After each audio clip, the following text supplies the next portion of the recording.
We've all got scars, some on the outside and some on the inside. But we can't be defined by our scars. I've spoken with some extraordinary people about how they've become empowered by their scars. This is I've Got Scars, baby. All right, so welcome to the show, Tameka Citchen-Spruce. She is a dynamic filmmaker and she's a wonderful mom and she's an activist as well. So she's really looking to do some things in the community to really help Black women and especially Black girls to thrive. So, hello, welcome. So, And so yeah, I mean, let's talk about it. Let's go ahead and get into it. First, let's talk about you. Before we get into like what you do, let's talk about you, the person, and what you've experienced. So for you, what I will say about your documentary is it was diverse. Even though you only followed the lives of two young girls, it was still a diverse display because one of the girls has a disability. So I want to go ahead and talk about your experience because you also have a disability. yes. So, I'm a Detroit native. I was born in Detroit, Detroit? Michigan. Yes. Yes. And so I'm in the mid '80s, and two wonderful parents. And so about nearly 6 months later after I was born, my dad dropped my mom off at work, and he was really tired, and he was working two jobs. So he ended up, after dropping my mom off at work, he ended up falling asleep behind the wheel and crashed into the back of a garbage truck. And so, with that being said, I sustained a lot of internal injuries. And so they, of course, rushed me to the hospital. And so I gotten better. And then my parents took me home, and they started noticing that I was I was having like a fever, and it seemed like I got like overheated, and I wasn't moving my legs anymore. So when they took me back to the hospital, they ran the tests on me, and they found that I was paralyzed with a spinal cord injury. So I'm paralyzed from the mid chest down. So after that happened, as I was growing, like 1, 2, 3 years old, I got into like extensive therapy to learn how to do things, on my own, and how to function, utilizing a wheelchair and stuff. So that's how I became had a disability. Okay. And how old were you at that time, you said? Yeah, so I was almost 6 months old. Almost 6 months. Okay. So how has that been? Because so I imagine you just kind of grow up, because I got burned at a year and a half. So you just grow up, this is your experience of life. And you kind of just move about. And I also want, before we fully jump into everything, one of the things I noticed was your voice when you and I spoke on the phone. And what did you say that where that came from?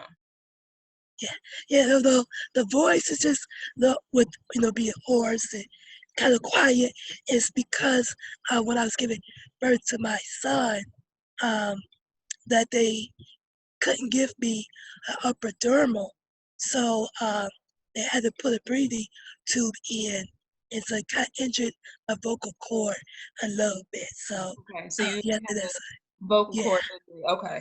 So I say all that to, so a person, when you're experiencing life with a disability or just being different, I mean, you know what I'm saying? The concept of just being different, having maybe different restrictions than someone else. How do you feel that's affected your life? How do you feel like that's affected you as an individual? I would say that it has affected me. Um, Initially, it was bad. It was hard to deal with, being a teenager, and how, people, reacted towards it at times. But I would say, um, you know, as I got older, I really worked towards.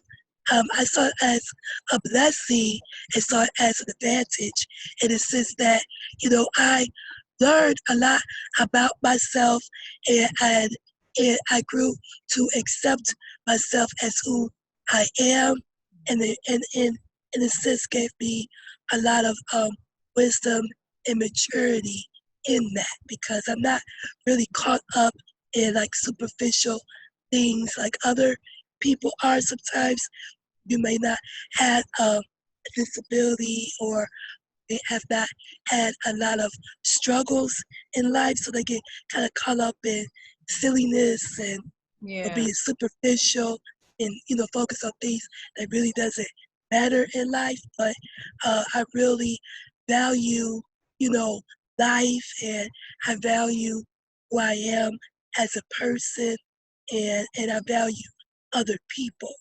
So I think with growing up and having a disability really taught me different things about life.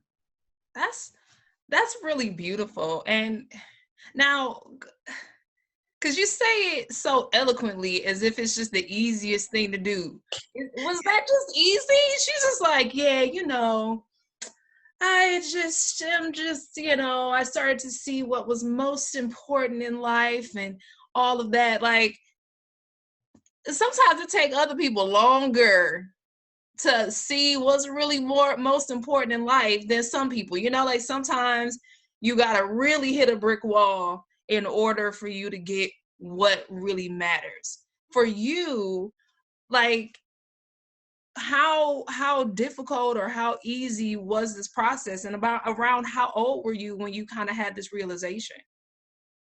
I would say um, 25.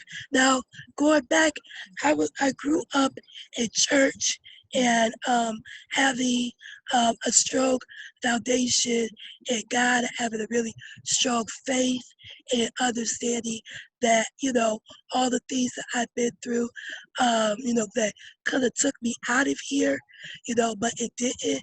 So it made me believe and have an understanding that I have a purpose in life, and that God, wants me here for a reason, and He's going to, use me and use my life, as a testimony. So having a strong foundation in faith and in purpose, understanding purpose, that really propelled me. But to come into it fully understanding it, I would say like 25, really, yeah, understanding. Okay, I just want you to know that is very profound. So one, having that spiritual foundation, I think that's Yeah, incredibly important. Like, that's absolutely important.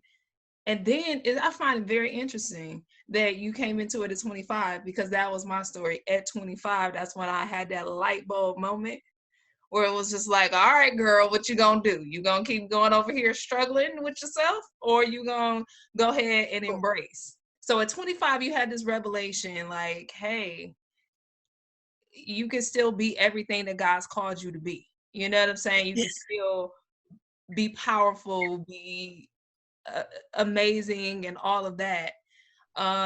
There's still a purpose for your life no matter what. yeah, So as a woman, and as it pertains to relationships, because I know for me, relationships, ooh, child, it was like, I don't know. it was very difficult because of how I felt about my body as it pertains to being connected, and dating and all of that kind of stuff. So for you, did you have any hangups when it came to like dating, love, relationships, any of that kind of thing? Yeah, I did, especially when I was younger during high school. And that's when a lot of my insecurities and low self-esteem and, really a lot of my issues came about, was during high school and dating and liking boys and boys, saying that, they thought I was cute and, they thought I was a good friend and flirted with me and saw me as one put it or a couple put it like a wifey type. That's kind of what how they saw me, but they never wanted to date me. That was never something that they ever any of them ever wanted to do. So, and then the one that I did get to say that said that he liked me, shortly after couple months later, he said that he only went out with me because he felt sorry for me, Mm. being in the wheelchair. So that's the only reason he went out with me. So that really um, shook my self-esteem. And then, so I didn't really have my first official boyfriend or first date until I was 19. Okay. And then I dated him. And I dated another guy that wasn't the best for me Mhm. at all. And it's like 17 years my senior, so he was much older than me. Mm. And it wanted to take advantage and stuff like that financially. So so and then I met my husband, and so and so it's kind of weird because when I met my husband and then I got engaged, and that's when I went to severe anxiety attack to the Wow. point, yeah, to the point I had to go see a psychologist Yeah. because I just froze and I said, I can't do this. And I was just like really had severe anxiety, attack about it, not about him per se, but just the whole ideas of marriage and what it would look like and whether I was capable of it. It's just I had a whole bunch of a laundry list of fears. And I wasn't expecting that because I thought like, oh, when I got engaged, that my insecurities and everything would just magically go away. That's what I was thinking. So when it did happen, the exact opposite happened. And so that was really crazy to me. I wasn't expecting that. But through, counseling and stuff, and I found out, got to the root of it and my issues and anxieties was coming from and stuff. And then I did end up getting married, 2 years later. Wow. And it's as over time the anxieties went away. So, but it's just really and that was when I was 24 when I got engaged, and then 26 when I got married. So Wow. it's like during that time that really I found that I can accept myself, who I am, that I do deserve to be in a relationship with someone who's on my level, that I didn't have to settle like I was doing before. Different. Mm. There we go. The whole concept of being deserving. Was there any type of method? Was it the therapy that got you to this level of feeling deserving? Or was it just like, you know what? I say my affirmations, I pray about it. What was your technique? Yeah. So definitely, going to therapy and to be able just to say out loud, you know, what was the cause of a lot of things, and the Mhm. source of anxieties was coming from. But yeah, definitely, affirmations and prayer. So you just got this into this space where you just felt like, okay, I have to really love myself and embrace who I am and and did you know instantly that your husband, like, okay, cool, he and I work? And if so, how did you know that? Yeah, yeah. So I did know, that he was meant for me. So that's why I wasn't really scared about him per se. Mhm. Because sometimes you get that gut feeling, the anxiety, like this is not gonna work. But that wasn't what the source of the anxiety was. So yeah, I know that he was the one, and I would say because that we were, and that we still are, on the same path in life, Mhm. and we share the same values in life. We are the same, wavelength as far as with what, in life and what we to do, um, and everything. And he's a great person too. So it's not hard to, you know, deal with him. I mean, sometimes it is. He can get on my nerves, but it has a really good, strong value Oh, um, basis. So, okay. Okay. All right. So really quick, I'm just curious. So with your spinal cord injury and giving birth to your children, was that a different experience, or like did you feel like there were any risk involved in that, or was it just kind of like not a problem? yeah. So anybody with a disability um, will be deemed as high risk Mhm. pregnancy. So yeah, I was labeled high risk. Um, so with my son was born first, Mhm. it was a C-section, and Mhm. then with my daughter, um, she just came naturally. We did plan a C-section. She wasn't trying to hear that. She was like, nope, So I'm no, ready.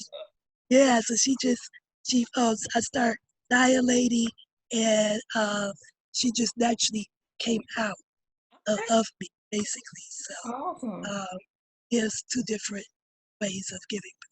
The Okay. pregnancy itself wasn't too bad or happened to Okay. anybody. Okay. So moving into you as a filmmaker, as an activist, as a creator, I saw your documentary and I thought it was really it's I'm very glad that you touched on uh the internal emotional elements of young women. Yeah, So yeah, you really tapped into what's going on with them inside.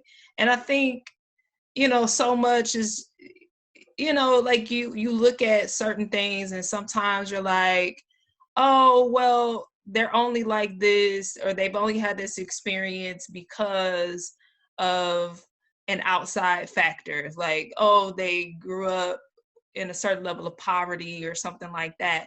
But in your documentary, you're like, yeah, you may have grown up, in this inner city or something like that, but there's other elements that contribute to, why teens could suffer depression and all types of stuff. And and it seems like there's a whole other level of depression with children nowadays. So for you getting into filmmaking, what was your process even getting into it? yeah. So I got into filmmaking. Was initially, well, my degree, my bachelor. I have a bachelor's degree in journalism. Mhm. So and I specialized in broadcast journalism. So that was like TV news, public affairs programming. I interned at a TV station, CBS. I'm affiliate here in Detroit and stuff. So I understood, like, as far as with producing content, from a public affairs news standpoint. But the film incentives really big at this time. At that time. And so I wanted to stay here in Detroit because I had an organization I was running, and with had my husband, fiance, and my family. So I didn't want to move to a smaller city, which usually you have to do if you want to make it to TV news. So the film incentives big, and so that's how I got into the film industry. And so, with the film industry and with my nonprofit background and activist advocacy, as well as activism, I just kind of merged two worlds, and that helped me develop into like what type of films that I wanted to make and what type of stories I want to tell and how important that is.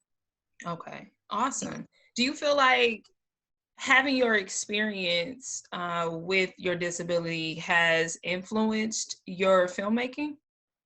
Yeah, because when you are the beautiful, one of the most beautiful thing of being a filmmaker, as far as with like being a screenwriter, director, producer, that you get to create stories and you get to uh, bring people into a world, through your characters that's not like their own, and they get to have an experience, that's different from their own. So yeah, definitely with the disability, um, that is a very integral piece to my filmmaking and to the type of stories I want to tell, from a disabled um, um, black girl's point of view, or, saying just from different viewpoints and stuff. So, yeah.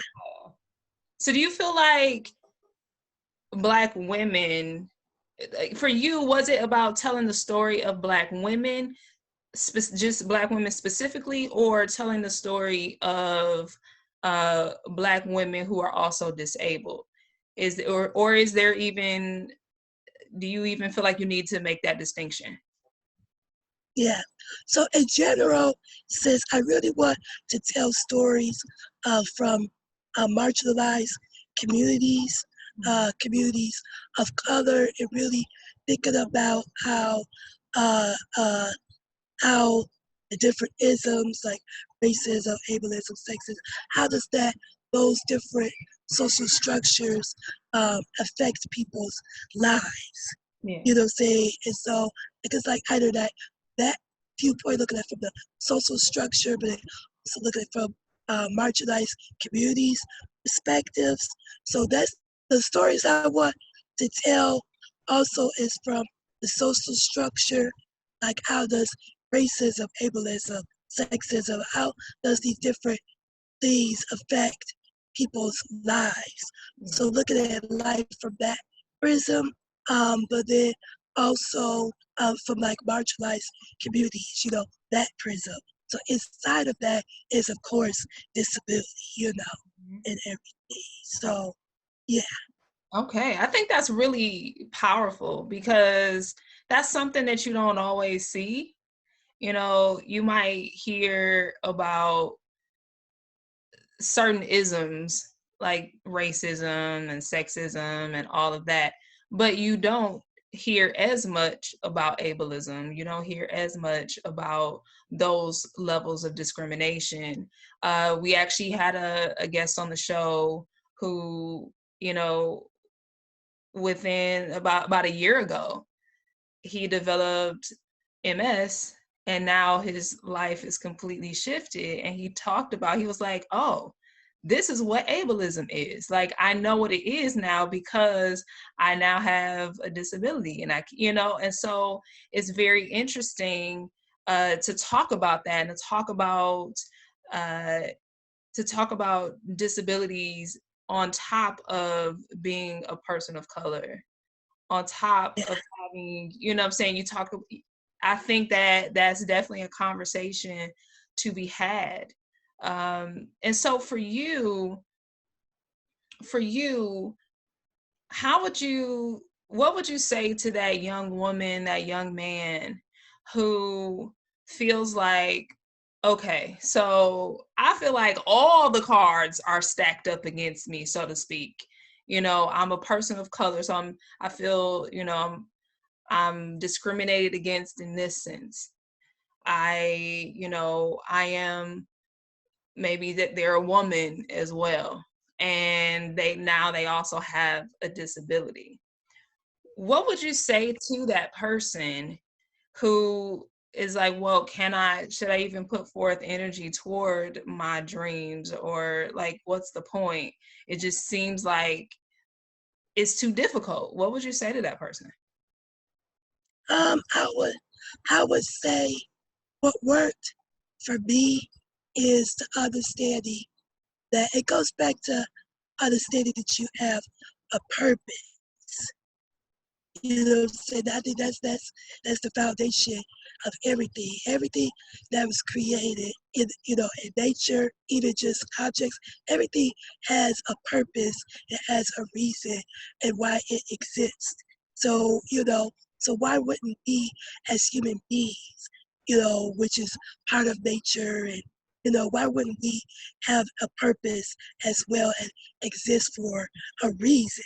You know what I'm saying? So once you understand that here for a reason, and you have a purpose and why you here, then you will be given um, the opportunities will come for you and to grow into that purpose in whatever that is. And you will, as a person of color, as a black person, as a woman, as a person with disability, you will face obstacles, and you will have people that won't believe in you. I didn't have people believe in me. I know when I graduated high school, I went to a local college, a specialty school just for film, video production, radio.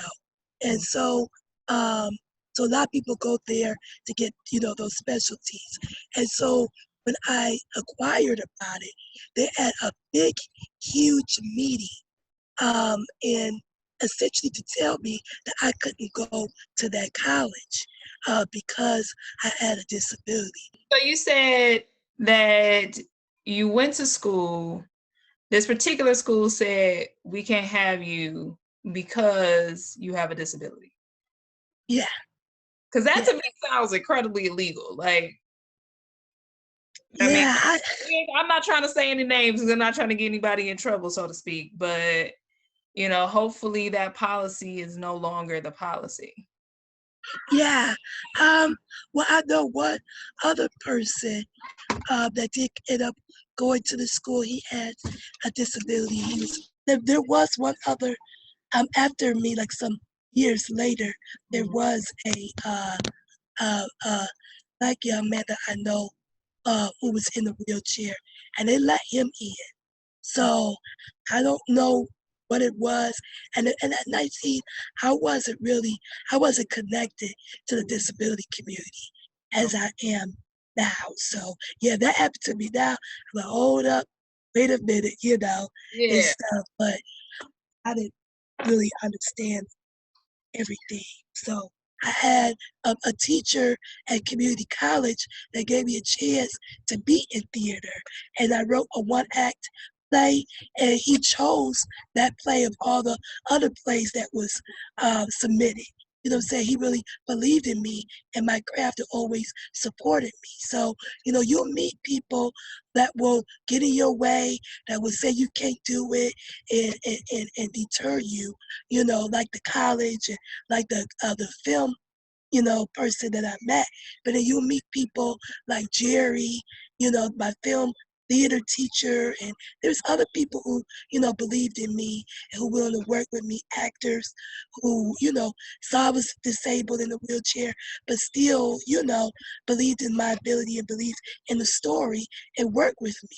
Yeah. So, meet people either side, but whatever God, purpose God's giving you or whatever talents you have, go after them because, God will make a way for you to do them. Because you have to have faith, you gotta have determination, you gotta have persistence, and it's not gonna be easy, but it can be done. Yeah, see, I love that you said that because I think that what it sounds to me like you're saying is you're gonna have, like, I'm sure people have had the guy disappear with all the money or the guy destroyed the film, that situation, whether they have a disability or not, Yeah, is that's just a part of life. And if you, like you talked about having a purpose, if you know this is what your purpose to do, then nothing can really stand in the way of you accomplishing your goals, accomplishing your dreams. And so, like you said, persistence. I think, do you feel like in a way, because you've had to overcome so much due to having a disability, that it almost creates within you this energy of relentlessness? yeah, Like, you know what I'm saying? Do you feel like yeah, that actually served you? yeah. It did. I believe it did because uh, I feel like was the in Color Purple with Oprah's character. Said, Yeah. all my life I had to fight. Yes. Hold on, that's my favorite part. All my life I had to fight. I had to Yeah, fight my brothers. I had to fight my uncles. So yeah. So don't let me, cause I go on and on with the whole thing. I know the whole thing. Go ahead, girl. yeah, but I mean, that's kind of how I felt, how I feel when it comes to be who I am. I always had to fight to be at the table. I always had to fight to get what I wanted because it wasn't going to be given to me at all, Yeah. and stuff. So, like, example of that is when I was in sixth grade, I was in special ed, so like half of the day. So I was classified as POHI, which is physically or otherwise health impaired. So it's like I was in the classroom with all the other kids, um, elementary school kids who had a physical disability like myself or who had a severe health condition. Yeah. And so, but I told my teachers in mainstream, in my high teachers, I told them I want to be mainstreamed all day, in the classroom. And Yeah. so they tested me and they saw that I was able to do that. So I did it, you know. But I saw, like, in hindsight, looking back, that was a really pivotal move for me to advocate and to make because of all the kids that was in my classroom. I am the only person that received a bachelor's degree. Wow. You know what I'm saying? So just understanding that the drastic and the inequalities that education makes on, people with disabilities and then when black person and just all the other layers that comes with that, so it just really taught me in hindsight how strong advocacy and how strong have to fight, to get what you want. Because if you don't, you're gonna miss the boat in its entirety. Wow. So they literally put you into a special class when there was no cognitive impairment. Yeah, yeah, A yeah. So back, slower class or different type of class, only purely based on your physical disability, even though you did not have a cognitive disability. yeah, yeah, yeah, And yeah. you And then, advocate for yourself, yeah, saying, no, I can do this work. yeah, yeah, yeah, yeah.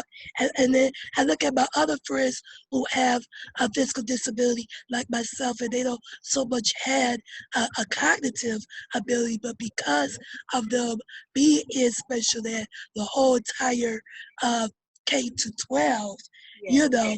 that they weren't able to do community college because they were too far behind. And Wow. then and then when you in special education too, depending on your classification, but if you in special education, um, it depends on what level you at. But some people in special education, they don't get a diploma like other kids do. They get a certificate. So you're not even able to go to college, like to get an actual accredited degree and stuff. You can't even do it because you don't have a high school diploma. You know, yeah. So it's really bad. But I would say though, the law has changed. After I left to middle school, I did learn that some of the kids who were like me younger, they did end up, after I left elementary school, they did end up going to their school district, and the laws did change. And at one point, but the laws did change where you have to place a child with a disability in its least restrictive environment. So if you do have just a physical disability, then they do want to put you in mainstream, and they give you maybe like a supporting class, like a resource room, or say just supportive in the mainstream environment. But you can still have your classes in alignment with Yeah, a trajectory of actually graduating with a diploma. yeah. But kids with physical disabilities are able to do that. And I think some with like autism, depending on what spectrum, where you at on the spectrum, and Down syndrome, depending on what, it all depends. Yeah. But yeah, Okay.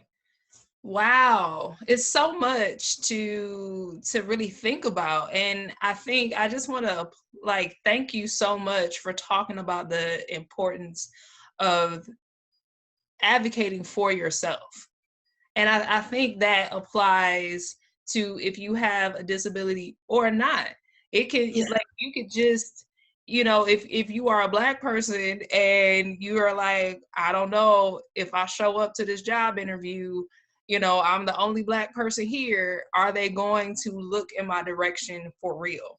It sounds to me like you're saying, okay, you may look different or have a different experience. Other people may try to uh they may try to discriminate against you for whatever reasons, but it's about your belief in yourself and advocating for your abilities, not focusing on the quote unquote disability, not focusing on your difference, not focusing in on the thing that may be the thing that could hold you back from success, but focusing in on the thing that is going to actually propel you into your success. And that's your gifts, your talents, your sense of purpose, your focus, your drive. Am yeah. I getting that right? Yeah, that's true. And then sometimes, it gets so bad when you have a disability. And I think even if you are born into like poverty and you really lack the opportunities, because a lot of times when you're born into like Detroit or different areas of Detroit or different areas of urban life, that the education is not there. Sometimes the safety, is not there. There's a lot of things that, will that could that bring help support other people into their purpose is not there. You see what I'm saying? And so when there's times when things are not there to propel you forward, you have to create that way. You have to be innovative and be like, skip this. If you're not gonna make a way for me, or if Hollywood isn't gonna give me an opportunity, I'm gonna make my own opportunities. I'm gonna be innovative and create that door where there is no door. You have to be like that, yeah, to really make it. Wow. Wow. So how has that mindset served you? How has Yeah, that? how it served me. I would say it served me well, and it helped got me to, where I'm at today, to be able to do, the films, and, to be out there speaking out against injustices, that my community, faces, that innovation and that determination and that resilience, that really helped me, to do what I do. And if you even look at people, in history and stuff, the people who are successful in it, they didn't let a no deter them. Saying they just kept forward anyway. Even with these, like Martin Luther King would say, well, this is not the right time to march, or this is not the right time to, talk about these things. And he said, well, what is the right time? This Mm, is the time. And the mm. time is now. And we got to go forth and do it. So, you just really have to have that spirit, and even in the spirit of God inside of you, saying to say, no, I'm going to do it, regardless of what you say. I love it. Oh, I love it. Girl, you better go ahead and preach. You better go ahead and preach. Where your robe at? Where your robe? Okay. You better let them hear you, sis. I love that. Because, I mean, that's, at the end of the day, that's really all that you can do. That's all you can Yes, do is go. Like, this is what you are created for. This is what you are made for. And in that, you don't have to feel bad. Like, the outside part, the shenanigans, the doors, that people try to close in your face should not be the deterrent. Like, it's there. If anything, it can, create a whole other level of resilience, because if you believe in you, then it sounds to me like you believing in you gets other people to start believing in you. yeah, And, yeah, you know what I'm saying? Like, and so I think that is really, really beautiful. I think it is powerful. What is one word that you would like to say to the entertainment industry as it pertains to Black voices, uh, who are disabled? Like, what would you like to say to those people with the I guess the gate openers, so to speak? yeah. I would say that they need to, which Hollywood is slowly getting there, doing, but just to give to fun and green light stories, what I'm saying, of people with disabilities, of people of color, also, to be a good ally and to, put people in a position to, to green light the stories, learn how to be a good ally, because our stories matter. Our stories are a reflection of what society, what wants to see, what society is experiencing. We look at the successes of like Black Panther and of Get Out, and what I'm saying, and they blockbuster, and they have the money. They bring in the money at the box offices because because people want to see stories that they can relate to. They want to see stories of people that look like them. And I think many people like Black Panther and like Get Out will support those stories. Tyler Perry, there's people who want to see that. So there's value in our stories, and just learning to, relight them, and also to be an ally. Yeah, pretty much. We want to see our films, and most importantly, too, to have yourself as an ally. Say to Black lives, and to our stories. Because our stories do matter, and people want to see them, and people want to support them. And it does, like with the successes, like I said, the Black Panther and Get Out. So it's money stream. revenue, because I know, Hollywood is a show business, it's a business. So you have to, what the return in what put it in. But there's definitely a high investment, of dollars that's there as well, so yeah. So yes, awesome. Thank you so much. And how can people connect with you and support your films and Yeah.